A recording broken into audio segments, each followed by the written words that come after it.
দিন যদি 1 ঘন্টা শুধু খাবার খাওয়াইতে সময় লাগায়, কয় ঘন্টা?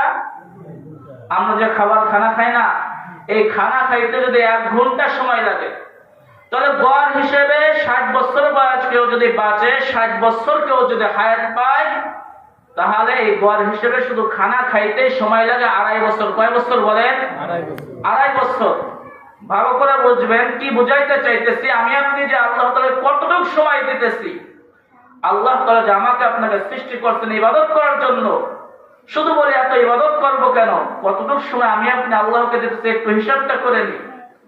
তাহলে খানা খাইতে যদি দৈনিক 1 ঘন্টা সময় লাগে, 60 বছরে 2.5 বছর সময় লাগে। কয় বছর বলেন? 2.5 বছর চলে গেল। সায়েন্টিস্ট আরো গবেষণা করে বলেন, একটা মানুষ যদি দৈনিক 7 থেকে 8 ঘন্টা ঘুমায়, কয় ঘন্টা? 7 থেকে 8 ঘন্টা যদি ঘুমায়, যদি 6 ঘন্টা ঘুমায়, তাহলে 60 বছরের গড় হিসেবে আপনার 15 বছর তার কি করতে যায়? ঘুমাইতে ঘুমাইতে কিন্তু যায়, চলে যায়। আর যদি আপনি 8 ঘন্টা ধরেন, তাহলে কয় বছর? 20 বছর। কয় বছর? 20 বছর শুধু ঘুমাইতে ঘুমাইতে কি যায়? চলে যায়। তো এদিকে 2.5 বছর, আর ঘুমাইতে ঘুমাইতে গেল কয় বছর? 20 বছর। কয় বছর হলো? 22.5 বছর। এখন আমরা আসি, আমাদের যে সংসার আছে না, আমাদেরকে আল্লাহ তাআলা মান্না সালোয়া খাওয়াইতেছেন, আল্লাহ তাআলা আমাদেরকে উপর থেকে রিজিক দিতেছেন। যেমন নাকি পয়গম্বর মুসা আলাইহি ওয়াসাল্লামের উম্মতদেরকে দিয়েছেন, এরকম কি আমাদেরকে দিতেছেন? পয়গম্বর মুসা আলাইহি ওয়াসাল্লাম উম্মতগণ সারা দিন ভর কাজকর্ম করে বেড়াতো, খাবার দাবার নিয়ে কোনো চিন্তা ছিল না তাদের। আল্লাহ তাআলা রিজিক পাঠাইতেন, সে রিজিক খাইতেন, মান্না সালোয়া বলা হয় যেটাকে। কিন্তু আমাদেরকে দিতেছে। তাহলে এবার হিসাব করি, আমাদের সংসার চালাইতে হলে কমপক্ষে 6 থেকে 8 ঘন্টা কি করতে হয়? কর্ম করতে হয়। কি করতে হয় বলেন? কর্ম করতে হয়।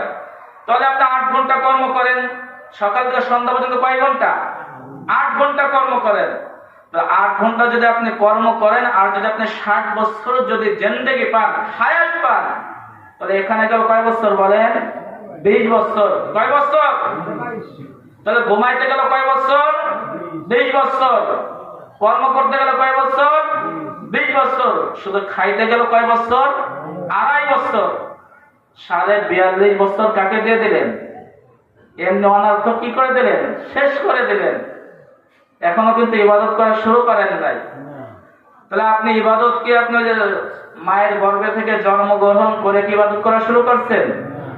একটা ছেলে বালেগ হওয়া পর্যন্ত 15 বছর সময় লাগে। কয় বছর? 15 বছর কি লাগে? সময় লাগে। তারপর আপনি কর্ম করবেন, ইবাদত করবেন। তাহলে আপনি এখানে 15 বছর ধরেন, তাহলে জিন্দেগি গেল কয় বছর বলেন? নবীর জিন্দেগি কয় বছর ছিল? 63 বছর জিন্দেগি। তাহলে আমার আপনার খাইতে চলে গেল 2.5 বছর, ঘুমাইতে চলে গেল 20 বছর, কর্ম করতে করতে চলে গেল কয় বছর? 20 বছর। তাহলে 42 বছর জিন্দেগি আমি আপনি এমনি এমনি কাটাই দিলাম। এত সামান্য হিসাব করলাম, আমার আপনার খাইতে কি 1 ঘন্টা হয়? এই যে চার দোকানে মাগরিব পরে আসরের পরে কাজকর্ম ছেড়ে দিয়ে এই যে চুঙ্গির মোড় বাজারে বসে যায়, টিভির সামনে চলতেই থাকে, মাগরিবের আজান হয়ে যায়, ইশার আজান হয়ে যায়, রাত 9টা বাজে, তারপরে আপনি বাড়ি থেকে রওনা দেন। আমি তো শুধু খাবারের কথা বলছি 1 ঘন্টা, কিন্তু আপনার চা খাইতে সময় লাগে 3 ঘন্টা। ঠিক কিনা বলে? এ মুসলমান, একটু নিজের হিসাবটা মিলাই দেখো না। কবরে তো আমার আপনার সকলেই যাইতে হবে, যাইতে হবে না? তাহলে নিজের জীবনে একটু হিসাবটা মেলাও। এ মুসলমান, আল্লাহ পাক রব্বুল আলামিন আমাকে আপনাকে হায়াত দিয়েছেন, অনর্থক হায়াত দেন নাই। আল্লাহ পাক রব্বুল আলামিন প্রত্যেকটা সময়ের হিসাব নেবেন আল্লাহ তাআলা। ও বান্দা, তোমাকে যে হিসাব দেওয়া হয়েছে, তুমি সেই হিসাবটা কোথায় খরচ করেছো, কোথায় ব্যয় করেছো? আমার দেওয়ার সময় নিয়ে তুমি অহংকার করেছো, গর্ব করেছো। মুয়াজ্জিন মসজিদ আজান দেয়, হাইয়া আলাস সালাহ, হাইয়া আলাল ফালাহ, নামাজের জন্য আসো, কল্যাণের জন্য আসো, কিন্তু তোমাকে পাওয়া যায় নাই।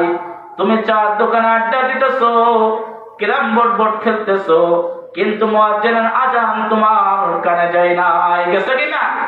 যায় না। কিন্তু আমি আপনি মুসলমান বলে দাবি করি।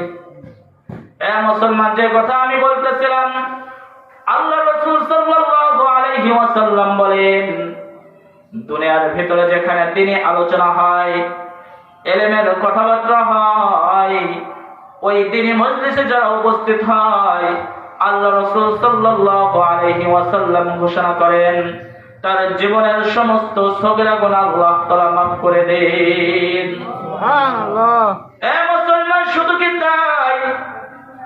আল্লাহ রাসূল সাল্লাল্লাহু আলাইহি ওয়াসাল্লাম বলেন, ও আমার উম্মতগণ শোনো, যারা নাকি দ্বীনি মজলিসে বসে দ্বীনি কথা শোনার জন্য বসে থাকে, একদল ফেরেশতা যেই মজলিসখানা পুরো ঘেরাও করে, এই ঘেরাও শুধু দুনিয়ার বুকে করে না, দুনিয়া থেকে শুরু করে নিয়ে আসমান পর্যন্ত এইভাবে ঘেরাও না। সুবহানাল্লাহ, সুবহানাল্লাহ।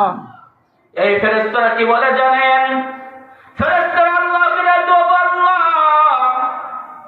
আপনার বান্দাগণ শীতের ভিতরে কষ্ট করতেছে কিছু দ্বীনি কথা শোনার জন্য, আপনি তাদের জীবনের সমস্ত গুনাহ মাফ করে দেন না। সুবহানাল্লাহ।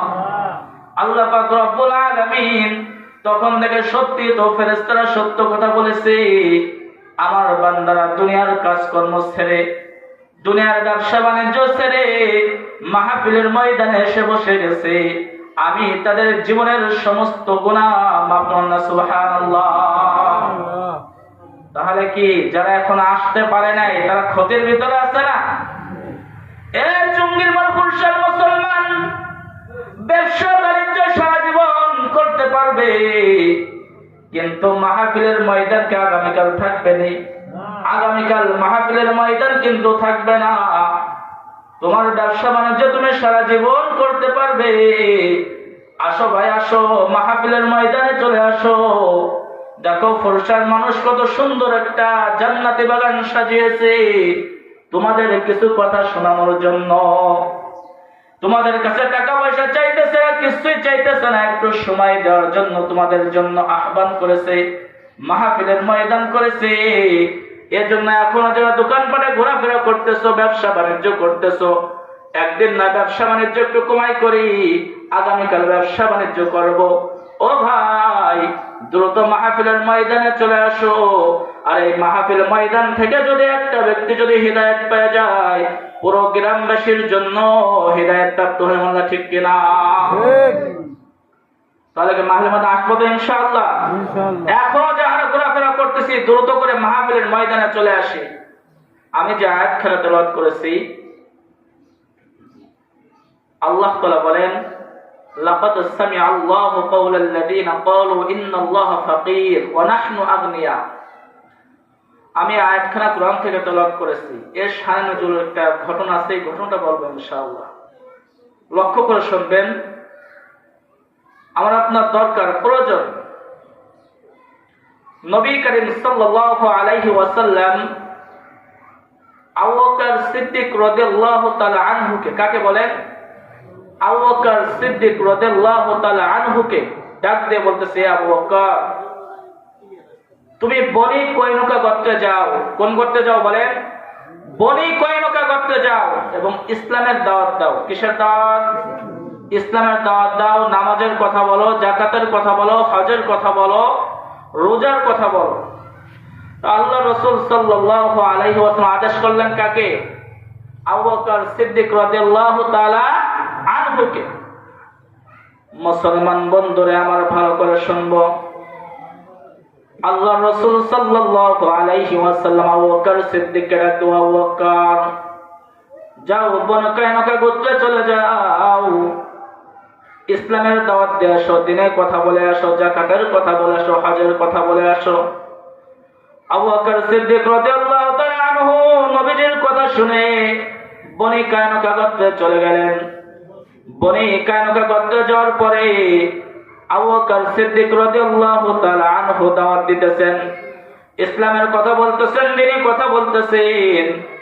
যার সাথে দেখা হইতেছে তাকেই তিনি দাওয়াত দিতেছেন। এক পর্যায়ে এক ইহুদির সাথে সাক্ষাৎ হয়ে গেছে। কার সাথে বলেন? আবু বকর সিদ্দিক রাদিয়াল্লাহু তাআলা আনহুর এক ইহুদির সাথে সাক্ষাৎ হয়ে যায়। আবু বকর সিদ্দিক রাদিয়াল্লাহু তাআলা আনহু ইহুদিকে দাওয়াত দিতেছে, ও ভাই, নামাজের কথা বলেছে আল্লাহ তাআলা আমার আপনার প্রতি নামাজ ফরজ করেছেন, আমার আপনার প্রতি রোজা ফরজ করেছেন, আমার আপনার প্রতি যাকাত ফরজ করেছেন। যাকাতের কথা বলার সঙ্গে সঙ্গে ইহুদির মনে আঘাত করছে। এ মুসলমান ভালো করে শুনবে, ইহুদি এবার আবু বকর সিদ্দিক রাদিয়াল্লাহু তাআলা আনহুকে কি বলতেছে দেখেন। আবু বকর সিদ্দিক রাদিয়াল্লাহু তাআলা আনহুকে বলতেছে, ও আবু বকর, তুমি কেমন ধর্ম পালন করো যে ধর্মের প্রভু, যে ধর্মের আল্লাহ যাকাত চাইতেছে, ধার চাইতেছে, ঋণ চাইতেছে, কি বলতেছে বলেন? ধার চাইতেছে, ঋণ চাইতেছে, যাকাতের কথা যখন নাকি বলছে, এ মুসলমান তোমাদের কাছে জানতে চাই, যাকাত কি ধারের কথা না? আল্লাহ তাআলা ফরজ করেছেন যাকাত আদায় করতে হবে, নিসাব পরিমাণ সম্পদ হলে যাকাত আদায়ের কথা বলা হয়েছে। যখন নাকি যাকাতের কথা ইহুদিকে বলছে, ইহুদি বলে তোমাদের পূর্ব আমাদের কাছে ঋণ চাইতেছে। আর একটু কথা বাড়িয়ে বলছে, তোমাদের পূর্ব হলো ফকির আর আমরা হইলাম ধনী। বলেন নাউজুবিল্লাহ। ইহুদি কে বলতেছে বলেন যে তোমরা যে পূর্বর ইবাদত করো, তোমাদের রব হইল কি? ফকির, গরিব, আর আমরা হইল ধনী। এ মুসলমান ভালো করে শুনবে, কার সামনে বলেছে? আবু বকর সিদ্দিক রাদিয়াল্লাহু তাআলা আনহুর কাছে বলতেছে, তোমাদের পূর্ব হইল ফকির আর আমরা হইলাম ধনী। এ মুসলমান, আবু বকর সিদ্দিক রাদিয়াল্লাহু তাআলা আনহুর কাছে যখন এই কথা আসলো, আবু বকর সিদ্দিক রাদিয়াল্লাহু তাআলা আনহু এক সেকেন্ড দেরি করেন নাই, নিজের হাতটা উঠায় ইহুদির গালে এমন ভাবে চড় মেরেছে। কি করছে বলেন? এমন ভাবে ইহুদির গালে চড় মেরেছে, গালটা এবার একেবারে লাল হয়ে গেছে। বলেন সুবহানাল্লাহ। সুবহান। কার সামনে বলছিল? ফকির। আবু বকরের সামনে বলছিল ফকির। এ মুসলমান, আবু বকর যখন নাকি চড় মেরে দিল, ইহুদি এবার চিন্তা ভাবনা করা শুরু করলেন, আমাকে আবু বকর চড় মেরেছেন, বিচার তো অবশ্যই হওয়া চাই। এবার আবু বকর চলে আসলেন। ইহুদি এবার আল্লাহর রাসূলের কাছে চলে আসলেন। কার কাছে আসলেন বলেন? ইহুদি এবার আল্লাহর রাসূলের কাছে এসে বলে, ইয়া রাসূলুল্লাহ, ইয়া হাবিবাল্লাহ, আপনার সাহাবী আবু বকর দেখেন, আমার মুখের দিকে তাকিয়ে দেখেন, আমাকে মেরে কি করেছে। এবার আল্লাহর রাসূল আবু বকরকে দেখে বলে, ও ইহুদি, ঠিক করে বলো তোমাকে কে মেরেছে? আমার আবু বকর তেমন লোক না যে তোমাকে আঘাত করবে। কে বলতেছে? আল্লাহর রাসূল বলতেছে যে আমার আবু বকর তেমন না যে তোমাকে আঘাত করবে। রাসূল কারীম সাল্লাল্লাহু আলাইহি ওয়াসাল্লাম বলেন, আমার আবু বকর হলো আরহামু উম্মতি বি উম্মতি আবু বকর। কে বলতেছে? রাসূল কারীম সাল্লাল্লাহু আলাইহি ওয়াসাল্লাম বলে, আমার আবু বকর হলো উম্মতের ভিতরে সবচাইতে নরম দিল ওয়ালা সাহেব। সুবহানাল্লাহ। কে বলতেছে বলেন? রাসূল বলতেছে, ও ইহুদি, তুমি তো নামটা ঠিক করে বলো, আমার আবু বকর তো মারতে পারে না, আমার আবু বকর হলো সমস্ত উম্মতের ভিতরে নরম দিল ওয়ালা সাহাবী। এবার আবু বকরকে জিজ্ঞাসা করে, ও আবু বকর, কথা কি সত্য নাকি? তুমি কি আসলেই মারছো নাকি? আবু বকর সিদ্দিক রাদিয়াল্লাহু তাআলা আনহু ডাক দিলেন, ইয়া রাসূলুল্লাহ, ইয়া হাবিবাল্লাহ, অবশ্যই আমি মেরেছি, কিন্তু আমি কি জন্য মেরেছি আপনি ইহুদির কাছে একটু জিজ্ঞাসা করেন। কি বলতেছে? আমি কি জন্য মেরেছি আপনার ইহুদিকে একটু জিজ্ঞাসা করেন, আমি তো এমনি ইহুদিকে মানে নাই। রাসূল কারীম সাল্লাল্লাহু আলাইহি ওয়াসাল্লাম ইহুদিকে জিজ্ঞাসা করলেন, ও ইহুদি, তোমাকে কেন মারছে? এবার ইহুদি চিন্তা করলেন, এবার যদি এখানে সত্য কথা আমি বলি, তাহলে ওমর যে বসে আছে তলোয়ার নিয়ে বসে আছে, আমার গর্দান থাকবে না। কি থাকবে না? গর্দান থাকবে না। ওমরের সামনে যদি কোনো প্রকার কথা বলা হয়, ওমর বসে থাকা জিনিস না, ওমর সঙ্গে সঙ্গে বিচার করবে মুসলমান। ওমরের মতো মুসলমান হইতে হবে। এবার আসুন জেলখানায় চলে আসি। ইহুদি এবার অস্বীকার করতেছে, আমি অনার্থক মেরেছে, আমাকে কি করতেছে, আমাকে অনার্থক মেরেছে, আমি কিছুই বলি নাই। এভাবে 3 বার সাক্ষ্য নেওয়ার পরে আবু বকর বলতেছে, তুমি যে মারছো কি জন্য মেরেছো? আবু বকর বলে, আমি এই জন্য মেরেছি, আমি দিনের কথা বলতেছি, যাকাতের কথা বলতেছি। যাকাতের কথা বলার সঙ্গে সঙ্গে আমার রবকেও ফকির বলছে। আমার রব সামনে যখন আমার রবকে ফকির বলছে, দরিদ্র বলছে, আমি আবু বকর বসে থাকতে পারি নাই। আমার শরীরের রক্ত গরম হয়ে গেছে, আমি সঙ্গে সঙ্গে হাত উঠে আবু বকর ওই ইহুদির শরীরে আঘাত করছি। ইয়া রাসূলুল্লাহ, ইয়া হাবিবাল্লাহ, এখন যদি আমার বিচার হয় হোক। কে বলতেছে? এখন বিচার করার যত সাক্ষীর প্রয়োজন, কিসের প্রয়োজন? ওখানে তো আবু বকর ছাড়া এবং ইহুদি ছাড়া আর কেউ ছিল না। আবু বকর বলতেছে, এই কথা বলেছি বলে আমি মারছি। আর ইহুদি কি বলতেছে? যে আমি এই কথা বলি নাই, আপনার আবু বকর আমাকে অনার্থক মেরেছে, এই জন্য আমাকে মারছে। এখন সমস্যা হয়ে গেছে না? বিচার যে করবে সাক্ষীর তো প্রয়োজন। এরপর যে নবী করিম সাল্লাল্লাহু আলাইহি ওয়াসাল্লাম আবু বকরের বিচার করতে যাবেন। ও আবু বকর, তোমার পক্ষে তো কোনো সাক্ষী নাই। ও আবু বকর, তোমার তো কোনো সাক্ষী নাই। রাসূল করিম সাল্লাল্লাহু আলাইহি ওয়াসাল্লাম আবু বকরের বিচার করার জন্য প্রস্তুত গ্রহণ করলেন। এ মুসলমান, আল্লাহ পাক রব্বুল আলামিন সঙ্গে সঙ্গে ঘোষণা পাঠিয়ে দিলেন জিবরাইলের মাধ্যমে, জিবরাইল যাও, আমার আবু বকর আমার পক্ষে কথা বলার কারণে এখন তার বিচারের কাঠগড়ায় এসে দাঁড়িয়ে আছে। যাও, তুমি দ্রুত জলদি যাও, রাসূলের কাছে আয়াত নাজিল করো। আল্লাহ পাক রব্বুল আলামিন সঙ্গে সঙ্গে আয়াত নাজিল করলেন, লাকাদ সামিআ আল্লাহু কাওলাল্লাযীনা ক্বালু ইন্নাল্লাহা ফাকীরু ওয়া নাহনু আগনিয়া। আল্লাহ পাক রব্বুল আলামিন জিবরাইলের মাধ্যমে বলে দিলেন, ইয়া রাসূলুল্লাহ, ইয়া হাবিবাল্লাহ, তারাই দুইজন যে কথা বলছিল, এখানে আমি তো শুনেছি স্বয়ং আল্লাহ পাক রব্বুল আলামিন তাদের দুইজনের কথা শুনুন না, সুবহানাল্লাহ। যেখানে আল্লাহ পাক রব্বুল আলামিন শুনছেন এবং জিবরাইল আলাইহিস সালাম শুনছেন, সেখানে আর কোনো সাক্ষীর প্রয়োজন আছে না। আল্লাহ পাক রব্বুল আলামিন বলেন, ইন্নাল্লাহা ফাকীরু ওয়া নাহনু আগনিয়া। ইহুদি বলেছে, নিশ্চয়ই আপনার আল্লাহ প্রভু, আপনার প্রভু হলো ফকির, ওয়া নাহনু আগনিয়া, এবং আমরা হইলাম ধনী। কে বলছিল? স্বয়ং আল্লাহ তাআলা সাক্ষী দিয়েছে। এ মুসলমান, 1400 বছর পূর্বে আল্লাহ পাক রব্বুল আলামিনকে ফকির বলার কারণে নরম দিলওয়ালা সাহাবী আবু বকর ঠিক থাকতে পারেন নাই, ইহুদের গায়ে থাপ্পড় মেরেছে। আর 1400 বছর পরে এসে আমার নবীকে কটূক্তি করে আল্লাহকে গালি দেয়। ওই লালন সরকার, আবুল সরকার, আবুল সরকার, তার সর্বোচ্চ শাস্তি কে হলো ফাঁসি চাই। ঠিক কিনা বলেন? বাংলার জন্য আবুল সরকার, আবুল সরকার, আবুল সরকার, আবুল সরকার আবার আল্লাহকে দেখে গালি দেয়। আল্লাহকে বলে তার মুখ কয়টা হয়ে গেছে, কোরআনকে অবমাননা করে, রাসূলকে অবমাননা করে। আর আমরা মুসলমান বসে আছি, কাল কিয়ামতের মাঠ জিজ্ঞাসা করে, ও চন্দ্রের মরে মুসলমান, তোমরা কিভাবে বসেছিলা? সেদিন আমি আপনি কি জবাব দিব? আর চন্দ্রের মোড় থেকে বলতে চাই যে লালন আবুল সরকার, আবুল সরকার সমস্ত কি শাস্তি বলেন?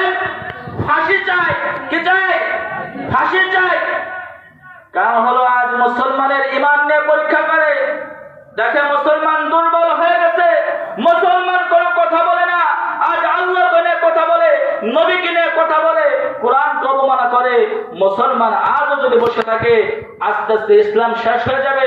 এজন্য যারাই আল্লাহকে নিয়ে গালি দিবে, রাসূলকে নিয়ে কথা বলবে, তাদের বিরুদ্ধে দাঁড়াবো ইনশাআল্লাহ। আল্লাহ তাআলা সকলকে তাদের বিরুদ্ধে দাঁড়ানোর তৌফিক দান করুন, আমিন। মুসলমান, এত একজন ইহুদির কথা বললাম। কার কথা বললাম? একজন ইহুদির কথা বললাম। আমার আপনার মুখ থেকে অনেক প্রকার কথা বের হয়ে যায়, আমার আপনার মুখ থেকে অনেক ধরনের কথা বের হয়ে যায়। নামাজের কথা বের হয়ে যায় খারাপ ভাবে।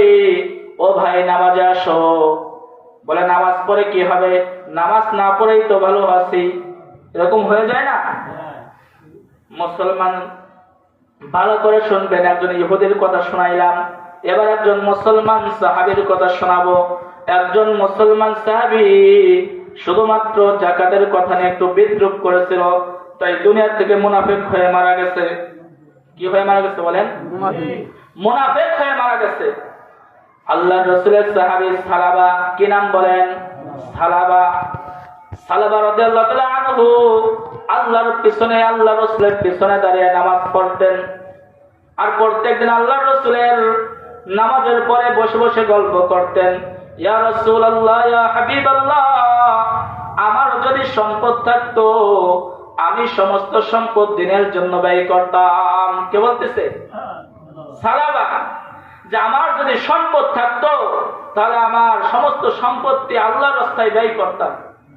আল্লাহ রাসূলকে বলতেছে, ইয়া রাসূলুল্লাহ, ইয়া হাবিবাল্লাহ, আপনি আমার জন্য একটু আল্লাহর কাছে দোয়া করেন, আল্লাহ যেন আমার সম্পত্তি বৃদ্ধি করে দেয়। কি করে দেয়? বৃদ্ধি করে দেয়।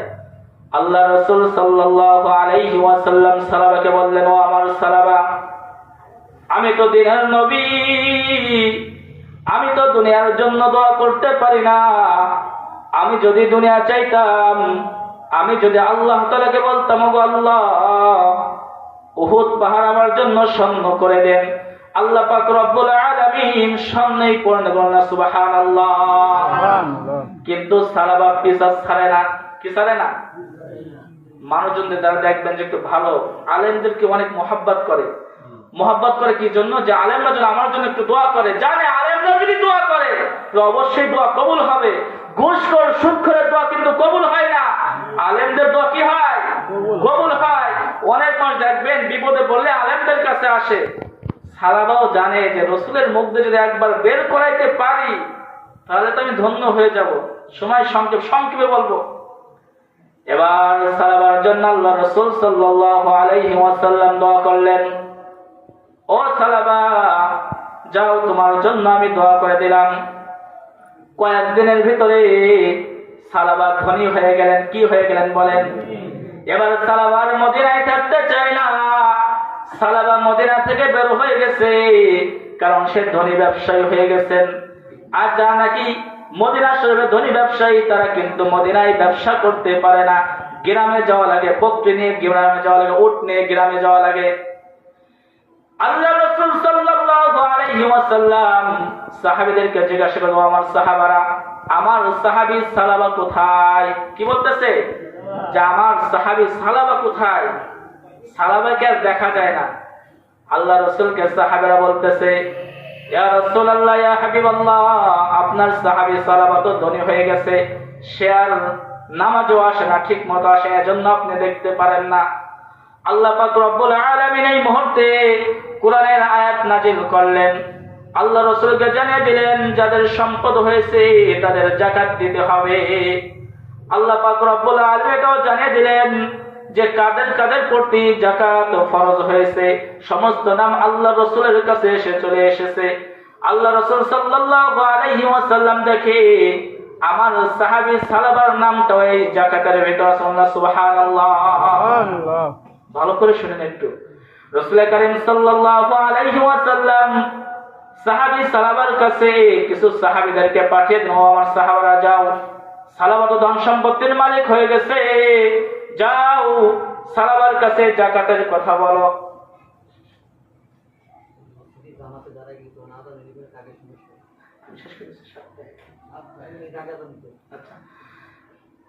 সালাবার কাছে চলে গেছে যে যাকাতের কথা বলছে, যাকাত আপনাকে দিতে হবে। কি বলতেছে? যাকাত আপনাকে দিতে হবে। এবার সালাবা বলতেছে যে আল্লাহ বুঝে আমাদের ছাড়া কাউকে দেখে নাই, আমরা কি মদিনায় কি ভাড়াইতে নাকি? আমরা কি এখন ট্যাপ দিতে যাবো নাকি? কি বলছে? যে সালাবা বলছিল যে আমার যদি সম্পত্তি হয় ওই সম্পত্তি আমি আল্লাহর রাস্তায় ব্যয় করব। যখনই ধনী হয়েছেন তখনই বলতেছে কি আমরা কি ভাড়াইতে নাকি আমরা যাকাত দিতে যাব। এই কথা রাসূলের দরবারে চলে এসেছে। রাসূলের দরবারে আসার পরে আল্লাহ পাক রব্বুল আলামিন ডাইরেক্ট কোরআনে আয়াত নাযিল করছেন যে এরা ডাইরেক্ট মুনাফিক। যখন সম্পত্তি ছিল না তখন বলে আমার যদি সম্পত্তি থাকতো তাহলে আল্লাহর রাস্তায় ব্যয় করবো। এ মুসলমান, এরকম অনেক ধনী আছে না, কিনা আছে কিনা নাই, আছে না? সম্পত্তি ছিল না, এখন সম্পত্তি হয়েছে, বলে সম্পত্তি যদি হতো আমি অবশ্যই না, এখন সম্পত্তির মালিক হয়েছে, তার কাছে যদি মাদ্রাসার জন্য ধান চাইতে যাওয়া লাগে, চাউল চাইতে যাওয়া যায়, বলে যে আমরা কিছুই দিতে পারবো না, আছে না? অবশ্যই আছে। এ মুসলমান, সংক্ষেপে বললাম যে সালাবার সম্পত্তি যখন আল্লাহ রসুলের কাছে গেছে, আল্লাহ রসুল সালাবার এই পরের দিন সকালে আর কি সালাবা সমস্ত উট বকরি নিয়ে আল্লাহ রসুলের কাছে চলে গেছে যে আল্লাহ রসুল এই সমস্ত সম্পত্তি আপনি গ্রহণ করুন। আল্লাহ রসুল সালাবার সম্পত্তি গ্রহণ করেন নাই। আল্লাহ রসুল মারা গেছে যখন নাকি উসমান আবু বকর সিদ্দিক খলিফা, তখনও সম্পত্তি নিয়ে গেছে। তখন আবু বকর বলতেছে যে সম্পত্তি আল্লাহ রসুল রাখে নাই আমি তোমার সম্পত্তি রাখতে পারবো না। এভাবে উসমানের কাছে গেছে, উসমান পর্যন্ত যে ওমর নিষেধ করছে আমি সম্পত্তি রাখতে পারবো না, উসমান বলছে আমি সম্পত্তি রাখতে পারবো না। লাস্ট পর্যন্ত সালাবা মুনাফিক হয়ে দুনিয়া থেকে বিদায় নিয়েছে। নাউজুবিল্লাহ। এই জন্য আল্লাহকে ভয় করবো তো ইনশাআল্লাহ, আল্লাহ কথা শুনবো তো ইনশাআল্লাহ। যে কথাগুলো বললাম আমাকে আমল করার তৌফিক দান করুন, আপনাদের সকলকে আমল করার তৌফিক দান করুন। আমিন।